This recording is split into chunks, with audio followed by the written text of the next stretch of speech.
they are now faced with a shooter in this ANZ competition that is growing to be as effective as Grace's. I think they need to start Sty. They probably seriously need to consider that. Those two star shooters just came out and tore Jane and Curran apart. Like, to be brutally honest, I thought it was a shambles on our part, and it was just very unfortunate. So I don't think it painted us in a good light. But it is a big, big risk. And then you have to think about the workload that those two shooters potentially have to carry in order for a shooter to recover. We've seen a lot of these players before, like Diva, Jade. I think they're entering into their 6th world champs now. Like, what else can they bring? I think it's incredibly dangerous strategy. Either they're underestimating New Zealand, or I'm not quite sure. I wouldn't be doing it. No mai ki te hōtaka o te neti poro Kiwi. I'm Bridget Tunnicliffe, and here we are at the business end of the season. We've just got one round to go in the 2023 ANZ Premiership regular season. The Pulse were the first team over the weekend, courtesy of a big win over the Mystics to cement their spot in the finals. The Mystics are likely to join them. The Stars and Tactics will battle it out for the other spot in the final series, although it does look more likely that the Stars will get there ahead of the Tactics. To discuss where things are at, I'm joined by New Zealand men's coach Dion Te Whetu and former Silver Fern Jodi Brown. Kia ora kōrua. Kia ora. And we'll also do a bit of a World Cup watch. The England squad has just been named, hot off the press, and we'll hear Rob Wright's thoughts on Jamaica's chances at the World Cup and how tough that side of the pool will be. Right, ANZ Premiership. I'm just going to start with the Pulse, because at the end of round 5, the defending champions were in trouble, sitting 5th on the ladder. Dion, you must have a crystal ball or something, because I just want to replay a clip from the last episode we recorded after round 5. My thoughts on the Pulse overall is they will come right. They're nearly there or thereabouts, and I think they're a game off coming right. They'll click pretty soon. It'll be either the next game or the one after, and then it'll be look out. Well, it turns out that they clicked in their very next game, and they've since gone on an 8-game winning streak. Dion, what is it about Yvette McCausland-Jury and the Central Zone setup that's just been so successful? Yeah, look, I've said it before, and I'll say it again. Yvette has been coaching and has coached from the grassroots level upwards over decades, right? She's run the most successful netball academy in New Zealand, being the powerhouse Monokura. And simply put, she's done her time, and she's had a measured rise into her position. And, you're seeing the fruits of all that experience coming through now. She takes a group of individuals, she makes them into brilliant teams full of culture and passion, and along the way she teaches them a little bit about netball. She's not afraid to let people in to help. And from what I've observed, she fosters that sharing of knowledge within this zone, and that's become infectious. And quite simply, that's why there's a lot of success here in this zone. Jodi, obviously Amelia Walmsley is having a breakout season, but look who's around her too. Souness and Maddie Gordon are feeding her so well. And Tiana Maturo, she really knows how to look after her goal shooters, doesn't she? Yeah, you saw that. It was quite evident in their game against the Mystics on the weekend. I think towards the end of the game, Walmsley took a huge knock from Fitzpatrick and was visibly crying on court. And so you also heard the next passage of play where Maturo just talked her through it, just said, you're right, you've got the shot, no one's in front of you, no one's behind you. So I think that is a real asset when you've got a young player on there, is the ability to nurture them.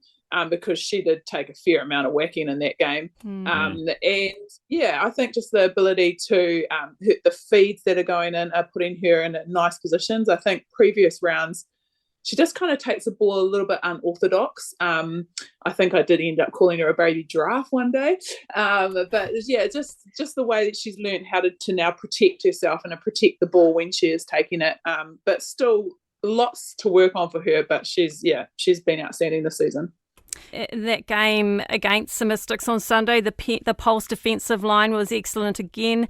The Pulse do have the best defensive record in the league. They were the top defensive side last year too. And Dion, for Amu Ioane, she's just slotted in so well, hasn't she?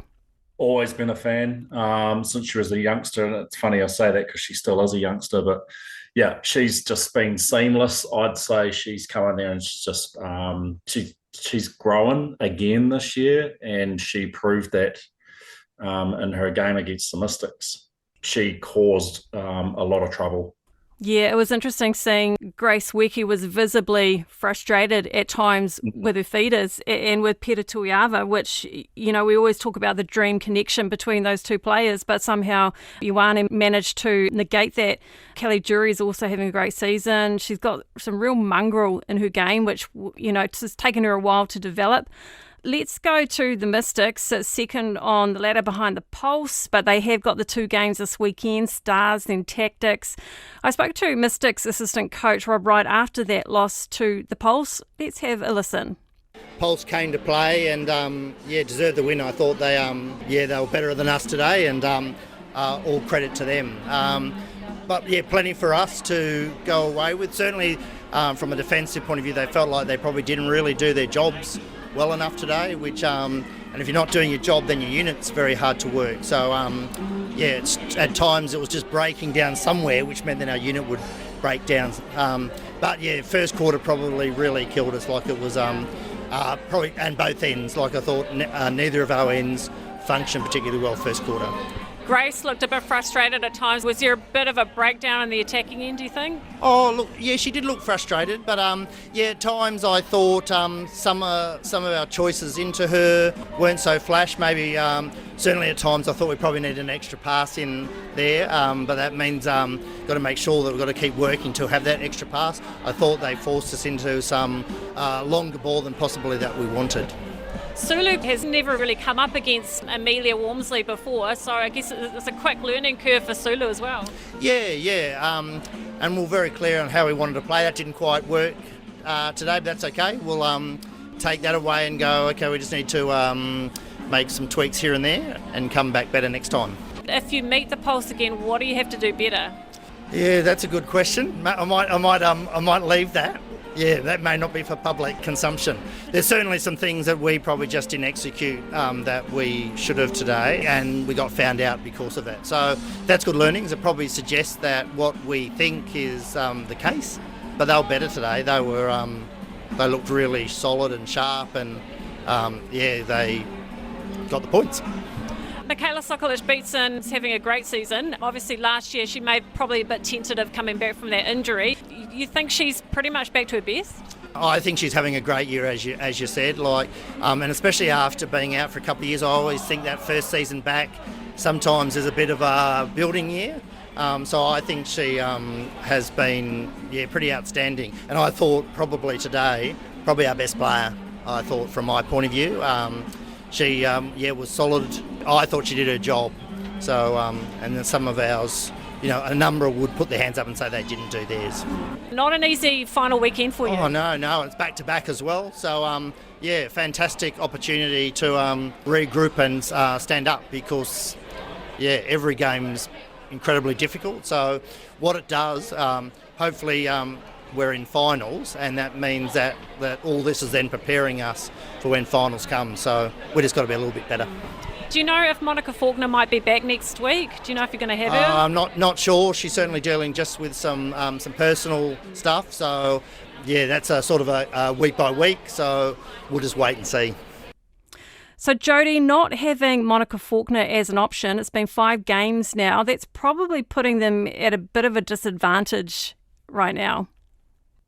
Yeah, look, they don't have another solid shooter on their bench to go to. So, I think the option that Te Whetu used to have was to be able to interchange both Vui and Faulkner. And with not having Faulkner there now, she's forced to kind of ride that game through around that. And saying that, I believe it's the responsibility of that whole attacking line. I think they all need to stand up and take a step up, because I don't believe that attacking end is playing as well as we know that they can, and as well as we know that they have been. Dion, what do you think the Mystics would have learnt from that loss to the Pulse? Yeah, I think there's probably 4 things in my mind that I think they'll take away, and listening to Rob, obviously not giving too much away. They need a plan B on attack. As we've just mentioned, Ioane shadowed Toiava and was hands over the ball every pass she took, and it took them too long to adjust to that. They'll be looking to next time, I guess, they play the Pulse. If they do play the Pulse, sorry, they'll be looking to keep their feeders off the circle edge. They are now faced with a shooter in this ANZ competition that is growing to be as effective as Grace is. In some aspects, I already think, she's a little bit ahead of Grace when Grace was that age. She moves fast. I'm talking about Walmsley, sorry. She moves fast and she passes the ball well. Talking about Sulu, I think they need to start Stythe. I think that they probably seriously need to consider that.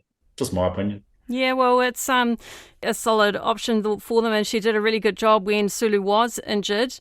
Okay, let's go down to the Stars, third on the ladder. Had a bit of a lull mid-season, but have been really impressive since then. And despite making last year's final, the Stars were the least accurate team in the league, shooting at 80%. As it stands now, the Stars had the second best attacking record. That's something they really identified and have improved on. Maya Wilson is having the most accurate season, and Jodi Amarangi Malisala, she's prepared to take on a lot of the volume, and that's just been a huge help to them too, hasn't it? It's been a huge help. She's really stepped up this season. I've been really impressed with her consistency through game to game, and her ability to thrive on those critical moments and thrive on those pressure moments where it needs to be converted, and her confidence to go to the post has been outstanding. And I think I just love the way that she backs herself and does have that confidence. I think, that in conjunction with, like you say, Maya Wilson now, who I think she's on her fifth game sitting in the 90% accuracy for her shooting. So when you combine those two together, the volume coming together, it's making a pretty lethal attacking line with their feeders. Their feeders are having an outstanding season as well. Yeah, I was going to say that. Gina Crampton and Mila really Buchanan sit 1 and 3 for top feeders in the competition. Dion, they've got a really strong engine there. Yeah, completely agree with what Jodi has said. At this point in the competition, in my mind, they have the best 1-2 punch combination in ANZ. I don't say that lightly, and the reason I say that is the very sharp shooting pairing to work with now, who are both not only mobile, but they're really in sync with each other. Those two girls, you look at the second half against the Tactics, the Tactics had 15 turnovers against them in the first half, and then those two star shooters just came out and tore Jane and Karen apart, quite frankly. The four of those players, they combined to make a potent attack end in this competition. They share the load evenly as well, which is, that's really hard when you're an opposition coach. I feel as though the game last night, they came out to target Gina. So, Gina was able to, Mila had more feeds than Gina, which is pretty unheard of. But, they came out and then, so Gina just directed the traffic. And Gina, hands down, one of the top wing attacks in the world, in world netball. And she knows when to turn it up and when to play that support role. You watch her during the game, she's consistently providing feedback to the other three, directing traffic. The Pulse mid-court would match them in terms of work rate, but they don't have that conductor on the court like the Stars do. They're more of an instinctive style of play. Yeah, Crampton is having a great season. Okay, let's go to the Magic, sitting second to bottom on the ladder. Definitely improvements from last season. Amelia and Ekanasio and Bailey Mears, in my opinion, have been the most entertaining shooting partnership. I guess, Jodi, the defensive end and mid-court has had its moments, a bit up and down this season. Yeah, if I'm going to be completely honest, I think their defensive end has done or outplayed themselves, really, at the beginning of the season. Again, on being honest, I didn't have them anywhere competing for those top, three positions. And halfway through the season, wasn't until a couple of rounds ago that they actually, dropped out of being in contention for that final. So I think at times that defensive end has outplayed their expectations and people's expectations around that. And yeah, midcourt, I think the way that MJ has used and nurtured Edgecombe into that midcourt, and the way that she uses both Ellie and Kirsten, I think that's been a real asset in the ability to change a game and to change a game plan around, what she's seen on court. So certainly some good, I guess, makings there, and it's just hope that they can build on that, next year and come back and be a force to be reckoned with. Yeah, Dion, Georgie Edgecombe, she's quite an impressive athlete. Outstanding. Yeah, she's. I've never really taken too much notice, but this year she's really stood out to me on court. Strong, athletic, making good decisions, and she's quite a no fuss player. She just goes about her role, does really good things. So yeah, good future ahead of her. Okay, let's go to the Tactics. Had a great win over the Magic on Saturday. Karen Berger and Jane Watson have been great all season, as we all expected. Tactics had the second best defensive record on the competition, just behind the Pulse. Dion, their attacking end has had some issues this season, but the way they played on Saturday, I think that's how everyone imagined they were going to play this year, but it's just taken so long. Yeah, the vision came to fruition. It looked as though Leah and TP were finally able to figure each other out. They were slick. They look really strong. I think for me, Kimmy is best served at centre for that team. For me, she would be the best defensive centre in the league, and there's great moments on attack when she's actually playing there. Unfortunately, I think she hasn't been done any favours playing between the two positions. When it comes to her chances of making the Ferns this year, and I feel for her on that front.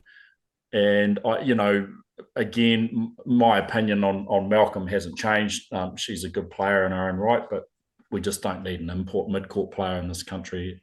It's an area where New Zealand's really blessed. Jodi, what are your thoughts on the Tactics this year? Yeah, look, I think I agree with Dion. I think that Saturday was their best game that we've seen. Like, everything clicked and every area was on song. So in previous games with the Tactics today, we've seen like one area usually excel more than the other, and then vice versa. They all kind of have turns. Whereas Saturday was their first kind of, I felt, complete performance right throughout the court. I also, like Dion, do question the Laura Malcolm. I agree, she is a great player. I think she's more like a wing defence centre. And for me, I think it's taken her a long time to get into the feeding role at centre. And saying that, the last two games, I think she's been particularly impressive at feeding those two shooters. But it's just taken, like you say, too long. These teams had a very long preseason. So when we're sitting here saying, they're finally starting to connect, or, we've finally seen it, well, questions have to be asked, like, what did they do in the preseason if they're only just clicking now? Yeah. Yeah, Marianne Delaney-Hoshek is signed till the end of the season. She's still to consider if she's interested in re-signing for another season with the Tactics. She's one of those coaches, I've spoken to a few of them recently, hasn't ruled out applying for the Silver Ferns job if it was to come up later this year. That's very much hypothetical. We don't know what Nolene Toda is going to do, nor has Kitty Wills or Daniel Bloxham and I spoke to Deb Fuller a couple of days ago, certainly didn't say that she wasn't interested in the Silver Ferns top coaching job, but has got bigger things to think about right now with the World Cup, which is fair enough. A hypothetical discussion, but Dion, it seems to me that Yvette McCausland Jury would be the top candidate. Hands down, black and white, end of discussion as far as I'm concerned. Yeah, I would be very surprised if Deb Fuller did want the job. I feel like Deb and Nolene come as a pair, if you know what I mean. Yeah, look, I mean, there's no doubt in my mind if Deb was standing there beside Yvette, then yes, I would be like, well, it'd be great to have both of them there. But yeah, formidable pair. They combine well. Having spoken to them both in the past, one is, like really into the technical side of things and into the dotting the I's and crossing the T's to, on every letter, whereas the other is sort of more better served doing the other side of things. And man, they just make such a great pairing and obviously great friends as well, which I think really helps. Okay, yeah, watch this space later this year. Okay, finally, the Steel. Obviously, they haven't won a game this year. Their best chance to do that might be this final round game against the Magic. But let's take a look at the silver linings, because I think, look at the work that Georgia Heffernan, for example, has taken on this year. She's shouldered it so well.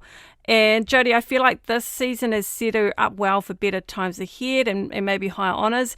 And can you imagine, Jodi, how strong the Steel will be next year if Fisher comes back as strong as she was? Georgia, Saviour Tui, assuming Shannon Saunders comes back into the side, I think they're going to be incredibly strong next year. Yeah, well, I mean, that's what we were all hoping this year, wasn't it? That all those players were going to be there.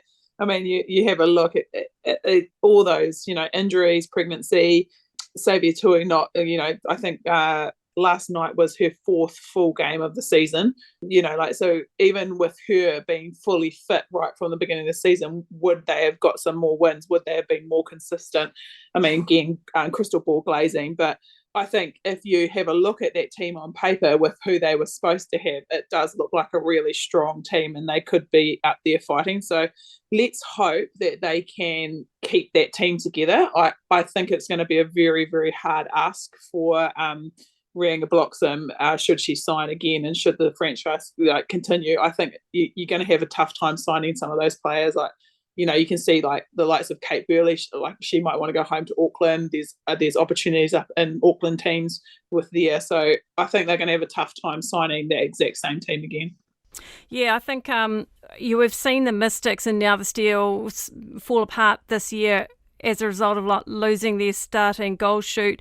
Yeah, I just don't think we should be that surprised. It's just the way the game is set up. Dion, when you've got only 2 people out of 7 that can shoot, take away the main shooter, and you don't have a like-for-like replacement, yeah, it's no surprise it's going to hurt you, right?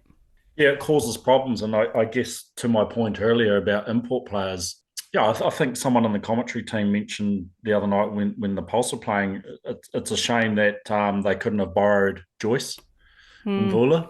And is that something that the league would look at? But then you sort of think, well, how does that work and what does that look like in between franchises? Obviously you want to win yourself, so you're not really going to go alone. On one hand, it makes a lot of sense, but, what if Familia Walmsley was getting an injury? The Pulse need to have the ability to pull that player back and say, sorry, you don't get her anymore, we need her back. And so that's quite disruptive in itself. So, yeah. That's right. Look, I think, to Jodi's point, I think I watched the Steel last night and I thought to myself, they're going to be in the fight next year. They've really impressed with their attitude and gritty determination. They've never dropped their heads, their attitude's always been really positive, and which is a really tough ask when you're on the wrong side of the spoon every game. I think looking at that team, they're a young team, man, and what they've gained in experience this year, and like Jodi says, if they can hold on to those players, it'll really pay dividends for them next year. You slot George back in at goal shoot 2024, they'll be a team that'll be really hard to crack after all the resilience that they've accrued this year. I'm looking forward to watching them. Yeah, I think so. Okay, let's go to our World Cup watch. I spoke to Mystics assistant coach Rob Wright, who will also be going to the World Cup as a specialist defensive coach for Jamaica. He was with them at last year's Commonwealth Games. I started by asking him about the form of the Jamaican players in the Australian SSN competition. Yeah, they're all right. They're playing fairly well, and that's probably an understatement for some of them.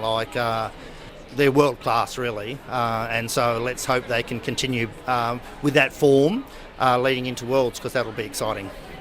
Obviously, that series last year against the Silver Ferns, when a very weak Jamaican team came here, I don't think anyone's going to take any notice of that series. They're going to be remembering how strong Jamaica were at the Com Games last year. There must be a fair amount of belief that you could actually go all the way at the World Cup. You're right about that series. To be brutally honest, I thought it was a shambles on our part, and it was just very unfortunate. So I don't think it painted us in a good light. And New Zealand had certainly done a lot to help us. So very disappointing. However, hopefully by Worlds, we've got a good side, but there's plenty of good sides. Clearly Australia to me is favourite. New Zealand's very clever. They've got a 6-week lead into Worlds with Dame Nolene, so they're going to have a lot of time together. I think they're second favourites, really. So I think we're in that next echelon. But yeah, we've just got to continue working that consistency. I thought we learnt some really good stuff out of Com Games. I thought personally, it was my first Com Games. I thought personally I probably overworked our defenders a bit, which probably in the final it didn't help us as much as it would. So that's a good learning for me. But yeah, so there's certainly some other things that we learnt from that, and hopefully we can push, because we want to be in the finals. That's the first thing you've got to do. But we're also in a pool with South Africa, so with Norma Plummer back, so all of a sudden I think they're going to be an incredibly different side to what we saw at Com Games. So the first bit, we've got to get out of the pool. I know there's a crossover, but with the points carrying over, really you've got to win all those pool games, in my opinion, probably to make top 4. Well, it's the toughest pool, isn't it? Yeah, it is, and that's probably, we got penalised out of that debacle series, which meant we lost some ranking points. So that put us into 4 rather than 3, which would put us in a different pool. So, but that's our own fault in reality. But we have a team that on their day can beat any team. But in saying that, I think so can Australia, so can New Zealand, so can England, and probably so can South Africa. So I take nothing for granted. We have to work incredibly hard to get to the 4, and then we'll see where we're at from there. Do you think Australia are playing a bit of a dangerous game just with the scheduling of the SSN, and they're not going to have a lot of time together as the Diamonds team before the World Cup? I think it's incredibly dangerous strategy. Luckily they're one in the world, and they might be able to afford to do that. To only finish 20 days before Worlds, they're obviously super confident in their ability to go with that. Dame Nolene's 6-week lead-in I would be wanting that every day of the week, and if Australia did that, they're going to be even more scary. They're number 1 in the world for a reason. They're favourites going into this. They're an incredibly strong side, but either they're underestimating New Zealand, or I'm not quite sure. So I think, I wouldn't be doing it. So the Silver Ferns have got a 6-week lead-in compared to the Diamonds, who've got 20 days heading into the World Cup. So yay, go us. Rob thinks it's a bit of a risky move. On the other hand, the Australian players are familiar with the best of the Jamaican and England players through the SSN, so maybe they don't need as much preparation as what the Silver Ferns do. Yes, I really rate Rob, and I rate his netball intelligence and stuff like that, but I feel that they're 20 days they're going to walk straight out of a really, really tough world competition, and yes, they do know what they're coming up against, and it'll be interesting. Stacey's choices when she names the squad, I think we'll see a lot of pairings from teams in her squad that work really well together, so that gelling can just happen quite seamlessly. And the Aussies are always well ahead in their planning, so 20 days, they're still playing against really top competition week in, week out. I don't think it'll have too much of an effect on them. Yeah, and we heard from that clip also that Rob Wright is very wary of South Africa. We are in the same side of that draw. Preliminary stage 2, we're on course to meet Jamaica and South Africa, so potentially a 3-way fight for the semi-finals. Jodi, your thoughts on meeting South Africa and Jamaica? I think that the players that Knowles has got and the time that she's got, I think if they click together and play, they will dominate. South Africa.